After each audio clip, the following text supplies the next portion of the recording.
नाग लो छोटे गुरु का, बड़े गुरु का नाग लो भाई, नाग लो। आइए छोटे गुरु बड़े गुरु।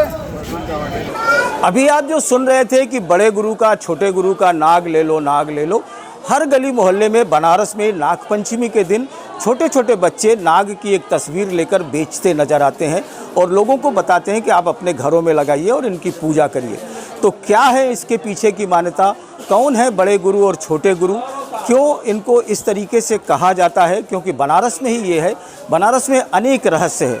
इसीलिए ये कहा भी गया है कि गया पिंडे प्रयाग मुंडे काशी ढूंढे, यानी गया में पिंडदान का महत्व है, प्रयाग में वीणी दान का महत्व है, यानी बाल के दान का महत्व है। क्योंकि ये मान्यता है कि वहाँ पर जो 3 धाराओं का संगम है, गंगा यमुना और सरस्वती का, उस संगम पर भगवान विष्णु बाल मुकुंद के रूप में यानी वेणी माधव के रूप में अक्षयवट के पत्तों पर विराजमान है और प्रलय के बाद सृष्टि की संरचना वो यहीं से करेंगे।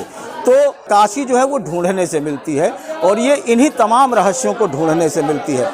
इसी एक रहस्य में बड़े गुरु और छोटे गुरु के रहस्य क्या है, बड़े गुरु और छोटे गुरु क्यों कहा जाता है कि उनका नाग ले लो, इसको जानने के लिए हम वाराणसी के जैतपुरा इलाके में पहुँचे हैं।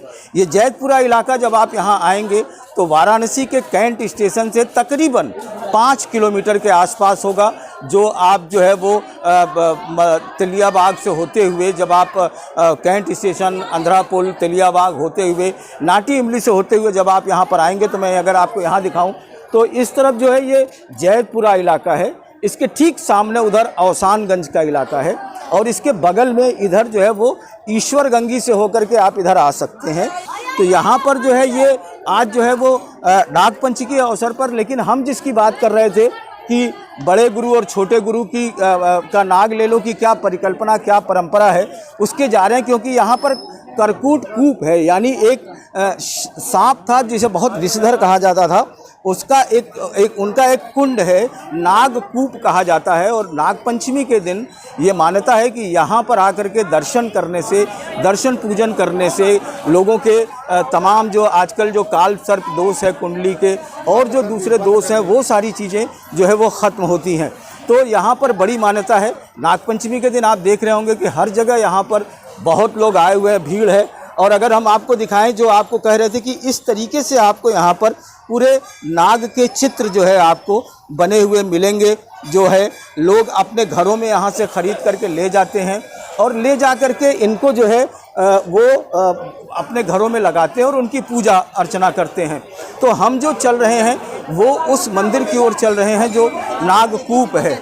और मान्यता ये है इस नागकूप की कि यहीं पर जो है वो अंदर जो एक आपको कुंड दिखाई पड़ेगा और उस कुंड के अंदर अभी आपको एक जल दिखेगा। उस कुंड में, जिस कुंड में हम जा रहे हैं, जहाँ के लिए इतनी भीड़ लगी हुई है, तो ये मेन कुंड के जाने का ये जो रास्ता है, जब हम इस रास्ते से अंदर की ओर जाएंगे कुंड के लिए तो अभी आपको तो यहाँ पर जल नज़र आएगा, लेकिन उसके बाद अभी तो आपको जल नज़र आएगा, लेकिन इस जल के बाद आप देखेंगे यहाँ पर, तो जब अंदर की ओर जब आप जाएंगे तो यहाँ पर आपको जो है इसके तकरीबन 60-70 फीट नीचे जा करके यहाँ पर इसको पानी को निकाला जाता है। और नागपंचमी के 2 दिन बाद यहाँ पर जो है उन पानी को निकाला जाएगा और इसके नीचे जो है एक भगवान श्री नागेश्वर महादेव का है, कुंड की तलहटी में वो एकदम स्थित है, जिसके पानी को निकाल करके साफ़ किया जाएगा।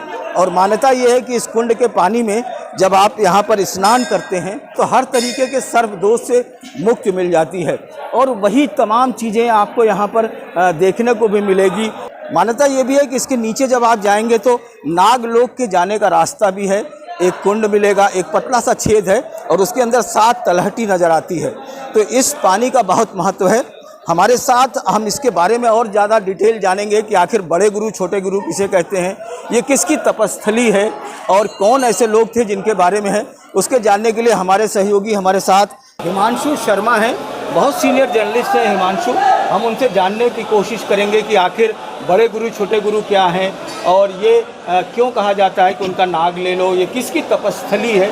इन तमाम बातों को जो मैंने पहले आपको बताया था कि उसके बारे में जानेंगे। हिमांशु बहुत सीनियर जर्नलिस्ट हैं और आप जो है वो जागरण में, आई नेक्स्ट में और इस समय एनडीटीवी में काम कर रहे हैं और बहुत इस तरीके के काशी के रहस्यों पर स्टोरी करते रहे हैं, इसलिए हम आज इनके साथ मुझे मिल गए तो मैं इनसे जान रहा हूँ। हिमांशु, आप मेरे दर्शकों को ये बताइए कि आखिर इस नागकूप का क्या महत्व है, कौन है बड़े गुरु, छोटे गुरु और ये किसकी तपस्थली है? सबसे पहले बात, जो आपने बड़े गुरु और छोटे गुरु की बात कही, बड़े गुरु जो है वो महर्षि पाणिनि हैं, पाणिनि, और छोटे गुरु जो हैं वो महर्षि पतंजलि हैं। ऐसा माना जाता है कि पाणिनि के शिष्य पतंजलि थे, लेकिन इसके अलग ये भी है कि सारे लोग समकक्ष थे। महर्षि पाणिनि ने अष्टाध्यायी की रचना की और महर्षि पतंजलि ने यहीं पर, ऐसी बातें आती हैं, ऐसे शास्त्रों में ऐसा बात है, विद्वानों ने लिखा है कि यहीं पर महाभाष्य लिखा इस अष्टाध्यायी पे। महाभाष्य जो है वो सबसे प्रामाणिक ग्रंथ माना जाता है, संस्कृत व्याकरण का सबसे प्रामाणिक ग्रंथ माना जाता है महाभाष्य। बहुत से विद्वानों ने, बहुत से मुनियों ने भाष्य लिखा, लेकिन पतंजलि की जो भाष्य है उसको महाभाष्य कहा गया। इससे आप अंदाजा लगा सकते हैं कि ये बहुत ही ऑथेंटिक है। दूसरी बात, जो ये नागकूप है, ये नागकूप करकोटक वापी के नाम से भी जाना जाता है। करकोटक वापी के नाम से जाना जाता है ये, और इसका उल्लेख जो है वो वाराणसी वैभव एक किताब है, कुबेरनाथ शुक्ल स्कंद पुराण में, लिंग पुराण में भी इसका वर्णन है। और इसके बारे में कहा जाता है कि ये जो है यहाँ पे काल सर्प दोष का मुक्ति निवारण, ये काशी खंड में इस बात का उल्लेख है। में ऐसा है, हाँ, तो ये आधुनिक काल में इस समय वर्तमान में आया। जी हाँ, ये सब चीजें हैं। और महर्षि पतंजलि को कहा जाता है कि उन्होंने महाभाष्य की रचना जो है वो यहीं पर की थी, इसको इनका निवास माना जाता है। और छोटे गुरु, अब आज नागपंचमी का दिन है, यहाँ बहुत पुराने समय से यहाँ पर मेला लगता था, और मेला लगता चूंकि, और बड़े गुरु ऐसा माना जाता है कि जो पतंजलि हैं, महर्षि पतंजलि हैं, वो शेषनाग के अवतार थे, और उन्होंने जो महाभाष्य लिखा वो भगवान शंकर की प्रेरणा से लिखा। तो अब इसी से आप अंदाजा लगा लीजिए कि कितने महान रहेंगे। मुनित्रय की परंपरा है, जो मुनित्रय बताए गए हैं शास्त्रों में, उनमें महर्षि पतंजलि की गणना होती है। तो ये बहुत ही महर्षि पतंजलि। यहाँ पर आपको एक सेकंड के लिए रोकेंगे समझने के लिए, अपने दर्शकों को समझाने के लिए कि जो शुरू में हमने कहा था कि बड़े गुरु और छोटे गुरु का नाग लेगो, तो बड़े गुरु जो है वो पाणिनि महाशय हैं, जी हाँ, जो है वो, और छोटे गुरु जो है वो पतंजलि, महर्षि पतंजलि है। और वो महर्षि पतंजलि है जिन्होंने कि जो महाभाष्य बता रहे हैं उन्होंने तो किया ही, उसके साथ साथ योग, जो अष्टांग योग है उसका प्रतिपादन भी उन्होंने ही किया। जी हाँ, लेकिन एक आप और बता रहे थे कि आयुर्वेद के भी कुछ, हाँ जी हाँ, जो महर्षि पतंजलि थे न सिर्फ व्याकरण के ज्ञाता थे, बल्कि वो आयुर्वेद, चरक संहिता एक बहुत ही प्रचलित आयुर्वेद का ग्रंथ माना जाता है, वो उसकी भी रचना इन्होंने ही की। जब हालांकि कुछ लोग कहते हैं कि चरक जो थे वो अलग थे और पतंजलि अलग थे, लेकिन कुछ लोग, वही दूसरी तरफ कुछ बहुत से विद्वान ऐसे हैं जो इनको एक ही मानते हैं। और इन्होंने इसके अलावा महर्षि पतंजलि के बारे में जो व्याख्यान, जो किताबों में मिला है, पंडित बलदेव उपाध्याय की एक किताब है, उन्होंने लिखा है काशी की पांडित्य परंपरा, उसमें उन्होंने इस बात का उल्लेख किया है कि जो ये थे, ये न सिर्फ व्याकरण के जानकार थे बल्कि रसायन के भी बहुत बड़े जानकार थे। तो महर्षि पतंजलि जो है, ये महत्वपूर्ण बात है कि मतलब वो रसायन के भी जानकार, आयुर्वेद के जानकार, और ये भी कह सकते हैं कि जो धन्वंतरी जो थे वो, जिन्होंने कि आयुर्वेद की एक तरीके की रचना की, या ये भी कहा जाता है कि बनारस जो है वो यहीं लगे हाथ। आपको बताते चलें कि चरक और सुश्रुत जो थे, जो कि आयुर्वेद और सर्जरी के भी सुश्रुत जो है वो ज्ञाता कहे गए, वो बनारस के ही थे और यहीं से निकला हुआ था। हाँ, तो ये नागकूप आप जो बता रहे थे पतंजलि के, हाँ, तो जो देखिए इसमें बहुत सी कथाएं लगातार जुड़ती जाती हैं। कोई इनका जो इनके कहाँ के थे, इनके बारे में कोई ऑथेंटिक कहीं नहीं है।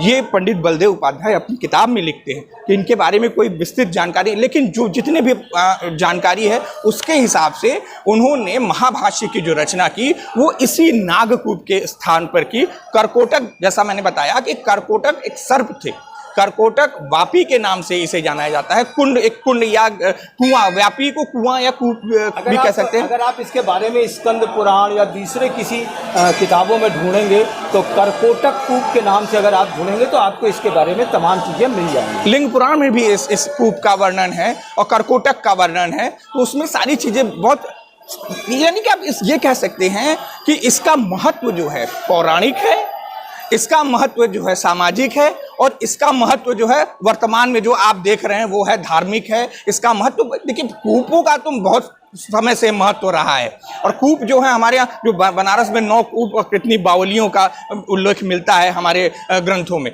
तो ये कूप जो है, चूंकि महाभाष्य के रचनाकार महर्षि पतंजलि का स्थान है, इसलिए इसका महत्व अपने आप ही बढ़ जाता है। तो जैसे कि हिमांशु जी ने बताया कि जिस तरीके से कि बड़े गुरु छोटे गुरु कौन है, जो पाणिनि और महर्षि पतंजलि ने कि ये तपोस्थली है, और ये इस कूप की संरचना को देखकर भी लगता है। मैं अगर आपको दिखाऊं कि ये देखिए, ये सीढ़ियां हैं, ये सीढ़ियां जाती हैं। इन सीढ़ियों के बाद यहाँ पर एक जो है वो चबूतरा बना हुआ है, एक मंच टाइप का बना हुआ है, और ये मंच जो है आपको चारों तरफ यहाँ पर नज़र आएगा। सामने भी आपको एक मंच नज़र आएगा, अगर हम इस तरफ दिखाएं तो यहाँ भी आएगा, और नीचे पूरी सीढ़ियाँ ऐसे बनी हुई हैं जो बताता है कि यहाँ पर शास्त्रार्थ होता है, धर्म की चर्चा होती है, शास्त्रार्थ होता था, और उसके लिए ये तमाम चीज़ें जो है ये शास्त्रार्थ के लिए बनी हुई थी जहाँ पर होता है। इस परंपरा का निर्वाह आज भी होता है, जो शास्त्रार्थ की परंपरा है इसका निर्वाह आज भी यहाँ पर किया जाता है। और इसके बाद अगर हम आपको नीचे इसके ले चलें तो ये जो सीढ़ियाँ हैं, इसके जब नीचे अगर हम जाएंगे, नीचे इसके सीढ़ियों के, तो तकरीबन 60-70 फीट नीचे नागेश्वर महादेव मिलेंगे, जिनकी सिर्फ साल में एक दिन पूजा होती है। ये पानी निकाला जाएगा और उसके बाद उनकी यहाँ पर पूजा की जाएगी नागेश्वर महादेव की, और उन नागेश्वर महादेव का जो है वो दर्शन पूजन जो है वो एक दिन मिलता है, और तकरीबन 70 फीट नीचे जाने के बाद वो शिवलिंग है, और कुछ ही मिनट घंटों के लिए मिलता है, क्योंकि नीचे से पानी फिर लगातार चूँकि आता रहता है, इसलिए जो पंपिंग सेट है और मोटर है उसके ज़रिए ये पानी निकाला जाता है, सफाई की जाती है, उनका श्रृंगार और पूजन होता है, और उसके बाद वो माना जाता है। और वहीं पर एक छोटा सा आपको होल नज़र आएगा, जिससे माना जाता है कि वो नागलोक जाने का रास्ता है। उसमें 7 परतें भी नज़र आती हैं। तो ये कहा गया है कि एक तरीके से कि ये जो है वो महर्षि पतंजलि और पाणिनि की तपोस्थली है। उन्हें ही छोटे गुरु और बड़े गुरु कहा गया कि छोटे गुरु बड़े गुरु का नाग ले लो। उन्होंने ही अष्टांग योग का जो है इसी जगह पर उन्होंने वो किया था। और मान्यता ये भी है कि महादेव जो है वो नाग के रूप में आकर के उनको जो है सारा ज्ञान उन्होंने दिया था, और ख़ुद पतंजलि को शेष नाग का अवतार माना गया है। तो जैसा कि मैं आपसे बता रहा था कि इस नाग कूप में जो है यहाँ पर जो है आज नागपंचमी के दिन बहुत से लोग आते हैं, जो तमाम श्रद्धालु जन तो आते हैं, लेकिन विद्वत जन भी आते हैं, विद्वान आते हैं। यहाँ शास्त्रार्थ होता है, ज्योतिष के भी लोग आते हैं, क्योंकि मान्यता है कि यहाँ पर काल सर्प दोष जो है उसका निवारण होता है। और हमारे साथ जो है यहाँ पर मेरी मुलाकात यहाँ पर हो गई ज्योतिषाचार्य आचार्य जो है वो राजेश मिश्र जी से हो गई। तो राजेश मिश्र जी यहाँ पर है, मैं जिज्ञासावश और आप लोगों की जिज्ञासावश ये जानने की कोशिश करना चाहता हूँ कि जो काल सर्प योग है वो क्या है। मान्यता ये भी है कि कुछ लोग कहते हैं कि पराशर की जो ज्योतिष की विद्या है उसमें काल सर्प योग का वर्णन नहीं है, तो आप इसे कैसे व्याख्या करेंगे और क्या बताएंगे इसके लिए? धन्यवाद अजय जी। सबसे पहले मैं आपको धन्यवाद दूंगा और आपके चैनल के सभी दर्शकों को मेरी शुभकामनाएं। और आज श्रावण मास के शुक्ल पक्ष की पंचमी तिथि है। आज के दिन नाग पंचमी पर्व के रूप में मनाया जाता है। यह दिन कह सकते हैं कि भारत का राष्ट्रीय स्पोर्ट्स डे भी है। आज के दिन देश के विभिन्न हिस्सों में खेल कूद संबंधी क्रियाएं की जाती हैं। और जहां तक आज का दिन है, आज ही के दिन इसी स्थान पे महर्षि पाणिनि ने रुद्राष्टाध्यायी का प्रथम उपदेश दिया था, और वहीं से शास्त्रार्थ की परंपरा हुई थी। शास्त्रार्थ का अर्थ होता है शास्त्र के अर्थ को जान लेना और समझ लेना। दूसरा विषय जो आपका प्रश्न था, काल सर्प योग है अथवा नहीं है, तो महर्षि पराशर ने काल सर्प योग के नाम से किसी अलग शब्दावली का प्रयोग नहीं किया है, बल्कि जब नाभस योग अध्याय प्रारंभ होता है पराशरी का, तो उसमें कुल 1800 प्रकार के नाभस योगों की चर्चा की गई है। नाभस योग यानी आकृति विशेष से बनने वाले योग। हमारे ग्रह के 9 जो ग्रह हैं वो कभी कभी ऐसी स्थिति में बैठ जाते हैं कि कभी नाय की तरह दिखते हैं, कभी गधा की तरह दिखते हैं, कभी सूप की तरह दिखते हैं, कोई ना कोई आकृति बनाते दिखते हैं। उन आकृतियों की वजह से जो योग बनते हैं उन्हें हमने नाभस योग अथवा आकृति योग दे रखा है। इस विषय में हमें आश्वलायन गृह सूत्र के ग्रह शांति अध्याय में एक ऐसे योग की स्थिति का पता चलता है जहां राहु और केतु इन दोनों के मध्य में आ जाते हैं और इनकी स्थिति विशेष से कुल 12 प्रकार की आकृतियां बन जाती हैं, जिसमें 6 काल विष योग हैं और 6 काल अमृत योग हैं। और सारे के सारे योग काल सर्प योग नुकसानदायी नहीं होते, उसमें कुछ शुभ फल भी देते हैं, लेकिन काल विष योग निश्चित रूप से कष्टकारी होते हैं। किस किस सर्प के नाम पर वो हैं क्या? ये नाग कर्कोटक से लेकर के और शेष नाग पर्यंत कुल 12 प्रकार के हैं काल सर्प योग, जिसमें गुल्लिक है, वासुकी हैं, कर्कोटक हैं, इस प्रकार के कुल 12 नाग हैं। हम जहाँ खड़े हैं ये कर्कोटक कूप है। ये कर्कोटक कूप है। कर्कोटक भी एक नाग थे जिन्होंने नल नामक राजा को डस लिया था और इस स्थान पे लगभग 80 फीट की गहराई में कर्कोटक शिवलिंग भी है। कर्कोटक शिवलिंग भी है और नागेश्वर शिवलिंग के नाम से जाने जाते हैं। बिल्कुल। तो ये एक बड़ी महत्वपूर्ण बात है कि यहाँ पर भी काल सर्प दोष का निवारण होता है, जो आपने बताया कि अलग अलग तरीके से उसकी जो आकृतियाँ बनती हैं 9 ग्रहों की, उसके हिसाब से जो दोष होते हैं या गुणफल होते हैं उसका निवारण के लिए भी यहाँ पर ये होता है। अजय जी सच पूछिए तो काल का अर्थ होता है समय, और वास्तव में नाग का जो प्रयोग किया जाता था बंधन के रूप में किया जाता था। जब किसी को बांधना होता था तो नाग पास का प्रयोग किया जाता था, एक ऐसा बंधन जो मनुष्य के काल को पूरी तरह बांध करके रख दे। ऐसा आदमी कर्म तो करता है लेकिन उसका परिणाम उसे नहीं प्राप्त हो पाता है। वो कितना भी तड़प जाए नदी के भंवर की तरह, जहाँ चप्पू चलाते रहे लेकिन नाव आगे नहीं बढ़ती, उसी भंवर में फंसी रहती है। तो काल के बंधन से मुक्त करने का जो अधिकार है वह तो उन्हीं देवताओं को है जो काल के परे हो, और शिव है। और शिव का जैसे शाब्दिक अर्थ है तन्मे मनः शिव संकल्पमस्तु, हे शिव मेरा यह मन कल्याणकारी हो। शिव ने जितनी विषैली जहरीली चीजें हैं सब अपने पास रखा है कि जिन भी चीजों से तुम्हें भय लगता है सब मुझे दो और तुम लोग निश्चिंत रहो। सो जो दूसरों के कष्ट के लिए, दूसरों के सुख के लिए स्वयं कष्ट उठाने को तैयार हो जाए वह शिव है। तो ये एक ऐसी जगह है बनारस में जो तकरीबन कैंट स्टेशन से 5 किलोमीटर दूर है। जैसा मैंने आपको पहले भी बताया था, जैतपुरा इलाका है, उसके बगल में अवसानगंज है, ईश्वरगंगी है। वहाँ से होकर के आप यहाँ आ सकते हैं, इसका दर्शन कर सकते हैं, क्योंकि काशी ढूंढने से मिलती है और काशी के इन तमाम रहस्यों को जो है वो आप एक एक करके ढूंढ सकते हैं।